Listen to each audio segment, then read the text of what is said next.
Crossfire Canal is going to be the location of what is possibly the last game of the tournament. Achieve Jaguar and this guy are on the north. If they win, that is the end of it. They take home the prize.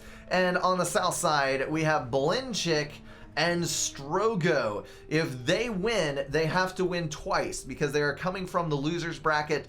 So we will know at the end of this whether or not they have succeeded. It looks like Strogo and... Nope, I'm sorry, I read that wrong. Strogo is Seraphim. Blinchik is going Cybran. Then on the north side, we have this guy as Seraphim as well as Achieve Jaguar. The reason that this is going to be kind of a bull game is that... Hover Artie, cough, cough, Hover Artie.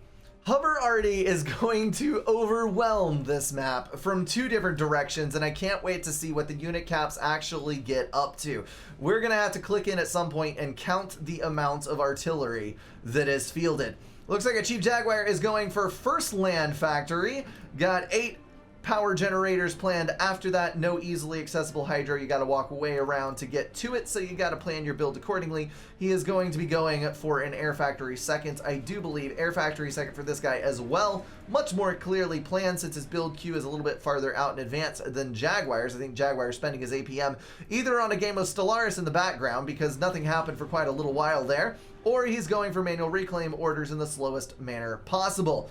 Over on the right, requeue and adjustments. That's going to give people early transports, which are going to be critical in the expansion because Crossfire Canal is a deceptively large map, and the quicker you can get to the mess extractors on the other side and the quicker you can get land factories up on the opposing edges, then the better off you are going to be. Blinchik also going for second air factory, but that is a very, very short power build. I think, yeah, adjusted for one more, but I don't know that the 6 are going to be enough. There's not much power to reclaim on this. Of course, you do have a few clumps out here, but none of it is easily accessible. You could attack, move an engineer to the edge and try to get the clumps from that. In fact, that's a good idea. Why don't people do that for a build on this map? I don't know. Blinchik has got to be power stalling, though. 134 in the hole. Just gotta go for it. Over to the left, we've got Air Factory after 5 P-Gens, an even shorter power build. Holy hell. But that is going to lead to a mass stall plus 114 power. And then the transport should be able to be built with the power that is in storage.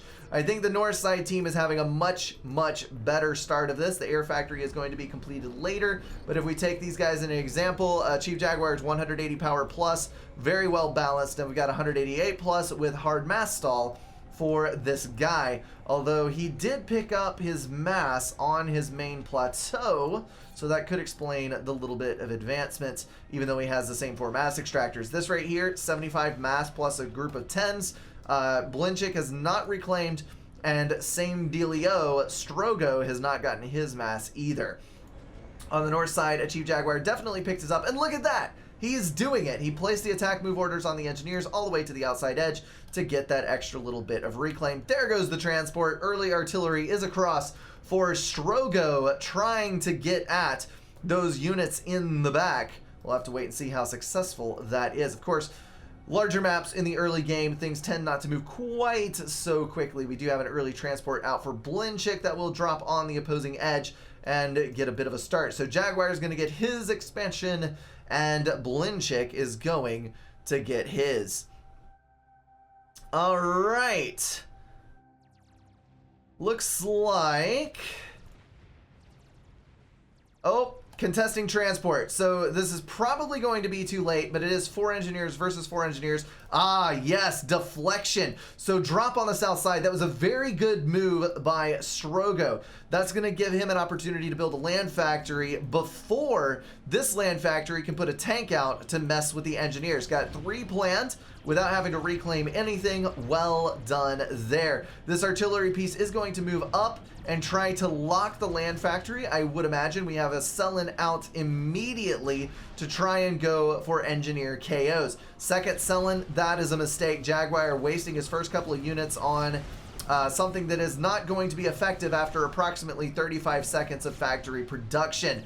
That Zooey is now in reach, hitting on the factory. That is going to be a shutdown of the first unit built. It's going to have to restart, so now that artillery is going to be even later out. Selins coming out to deny opposing Selins. Why on earth are these people building Selins? Why don't you build tanks?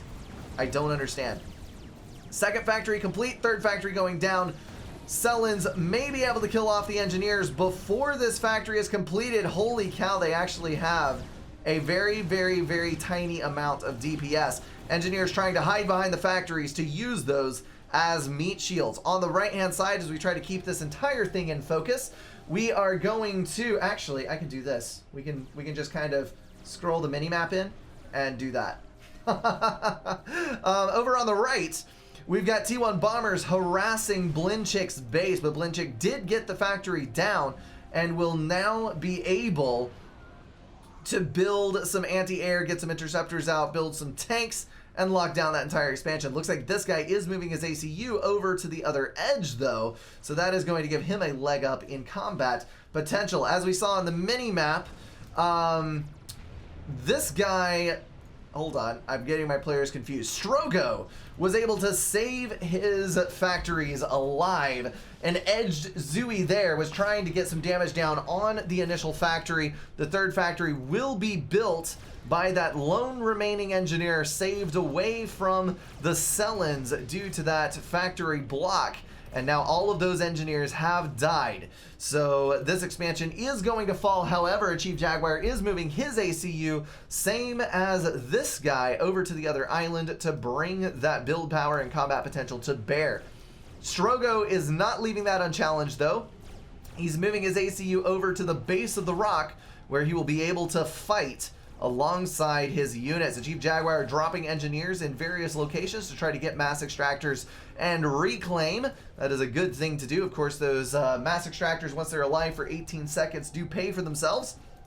So as long as you can keep them alive for that long, you are good to go. And then you also get the reclaim besides mass in the rocks, mass in the trees, and may you get a larger boulder, such as that one right there.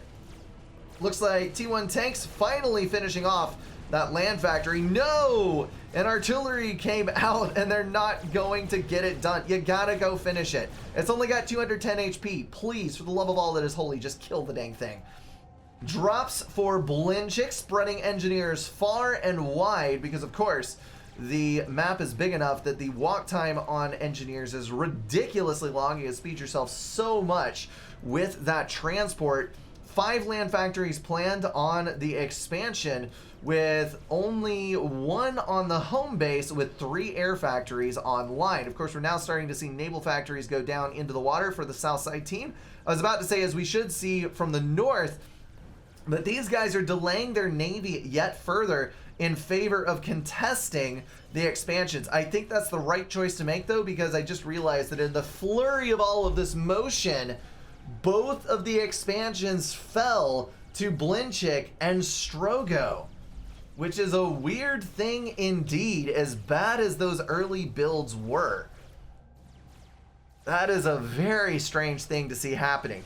Past all the bombers, past everything else going on, Blinchik secured his at the very start, and then Strogo, with that 3 factory build off of the drop that went on a detour here, was able to secure the win over this expansion. That is huge, absolutely huge. Blinchik at 41 mass per tick, Strogo at 33 mass per tick, this guy at 29 achieved at 16. That is going to be a massive advantage to the south side team, strictly on merit of map control. Looks like we've got T1 artillery in a transport headed around to this side. This is why you need to just scroll out and look at your reclaim, guys. Because Blinchik, all of these players have missed. There was 1 reclaim there. All of these players have missed a 150 and 75 mass rock on the outside edge. And it looks like overall, Strogo is probably doing the best job of reclaiming his entire home island. So after we watch how this drop does, we will go investigate the reclaim totals. Looks like all of those artillery will drop at a location that has literally zero, well, I was about to say literally zero defensive measures, but engineers can apparently defend quite well. Interceptors swooping in on the drop, perfect reclaim, not a single thing lost other than one solitary engineer. That was a terrible statement. I realized that it killed the engineer after. Drop on the transport, so nothing doing. That drop was definitely not worth it, so that reclaim order was amazing from the Chief Jaguar. Artillery now streaming across from 4 factories, going for harassment in the home base as this guy struggles to maintain a grasp on his expansion. The Chief Jaguar has given up and has retreated to his own base. Let's go take a look at the reclaim. This guy at 7,900, then 53 for Blinchik. Strogo at 41 and a Chief Jaguar at 61. So contrary to what the map looks like, the north side players have doubled the reclaim totals of the south side, despite the fact that they were shut down in the early game on their expansions. T1 frigate is out. That is a critical thing for Cybran since no hover tanks are available to deny these units. 2 frigates will be able to kill off all of the oncoming artillery and hopefully save the rest of this base alive, as long as those frigates don't sit in one spot for too long and die to errant arty shots. We've got a Chief Jaguar in the water now with 2 naval factories planned. No naval factories over there and no naval factories for this guy whatsoever. I hate to say it, but at this point, I don't see how the north side can win. I think they waited too long to get into Navy. We've already got 3 frigates in the water. Neither player got their expansion, and it looks like this guy is going to get forced out of the tiny, tiny foothold that he does possess. This is a brutal, brutal game. Blinchik once again completely owning his opponent, and Strogo doing an exceptional job denying that expansion. This is just one of those games that's probably over, but the opposing team doesn't know that it's over yet. The only thing that might save them is the mass artillery spam, but with 2 frigates in, a 3rd on the way, and of course 2 more coming from the factories down here, there's another right there. These frigates will be able to relatively easily stop the flow of artillery. The frigates will be able to stop the flow of artillery. That is some good production on a naval factory, but I think it may be too little too late. Now we're starting to see Strogo pouring artillery across the gap towards the Chief Jaguar's base. At least some mass extractors will be lost on this. Something that would be fun to see is a transport queue for a ferry queue where you start just moving all of these tanks across to the other side. Now, Jaguar does have a pretty good grasp on air control right now. The north side in general does, I think. We'll total up the interceptors in just a minute after we watch the fall of this. Those transports might get shot down, so it may not be worth it, but it is cool to use the ferry order in getting your units all over the place more quickly. We've got, let's say, 30 interceptors there, counting the out-of-fuel interceptors as a half an inty. So 30 on that side, and another 20 there. So let's say 50 interceptors, even though a good portion of them are out of fuel. And then we have got 15... and 23. So the air advantage does belong to the north side by a pretty slim margin. I just heard transport full as I was selected on Blinchik, so I think we've got a drop going on somewhere. I don't see the transport. There it is, right there. So that is going to be loaded up with some engineers, I think. Yes, dropping around to the rear. That's a cool little drop right there. Even more aggression coming in from Blinchik as the game moves forward. Subs being produced by this guy. Subs are going to directly counter the frigates that are already in the water. And we've also got more frigates from Blinchik. I was a little confused as to the map layouts. It looks like a Chief Jaguar is going to be able to deny fairly well. I don't think Strogo knows, no he does not, that there are naval factories on that edge, so might want to get radar or sonar up in that area. this guy he needs to walk over and reclaim this frigate that is killing his naval factory. That would help him out a great deal in staying in the water. Also might want to move engineers over to the center canal that's a little more protected and start spamming subs over on that side. There's the move. Gotta get that reclaim order in, bro. There it is. Slowly depleting the health on that unit, but it is better than nothing at all. I love to see T2 commanders out in the water because they reclaim frigates so quickly. T3 ACUs even more so. Too bad Seraphim doesn't have that torpedo upgrade we talked about. That is a attack missile that I see flying over there. Cybran adding salt to the wound, rubbing it in as coarsely as possible. Attack missiles coming in on the T2 mexes that were so hard fought for by this guy. He's going to lose every single one of those. Doesn't have any build power nearby that can get attack defense up. There is a single engineer on the front. I take back what I just said, but that will not come up in time. The rapid fire attack launcher of the Cybrans is more than a match for that puny build power on a single T2 engineer. Over on the left, Jaguar, strangely enough, has gone for a submarine instead of a frigate to try and guard against this, but he does seem to be countering the arty quite well with his own artillery. Here comes yet another attack missile going after the last T2 mechs. It will make it over the TMD before it is built. There is a TMD online on this side, but a friendly reminder that if there's only a single TMD, you can kill it with a Cybran attack missile, as you can just fire directly at the TMD. It splits, and a couple of the sections, if not all three, hit the TMD, killing it instantly in a lot of cases. Transport dropping a huge cargo load of T1 units directly onto a Chief Jaguar's build power. That is going to knock a few units offline, potentially a couple of T2 mass extractors or factories. But no, the T2 gunships are going to be there in time to shut this son of a gun down. That would have been much more effective if it was a pure Zooey drop. I thought there were going to be more artillery in it, but alas, it was only tanks.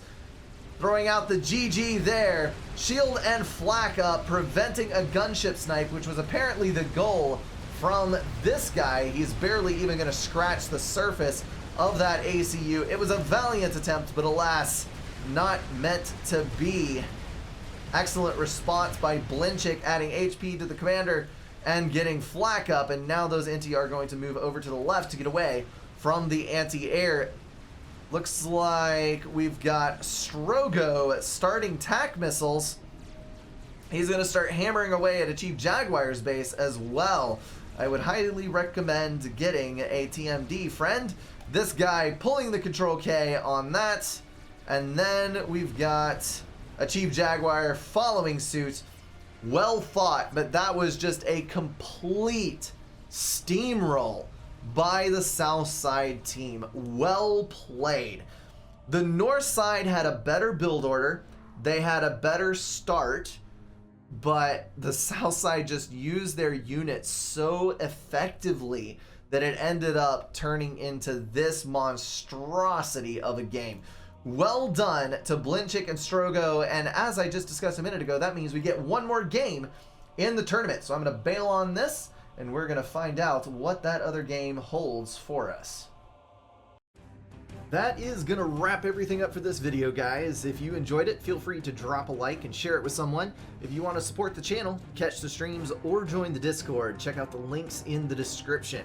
Thank you all for being at least partially insane, and I will see you in the next one.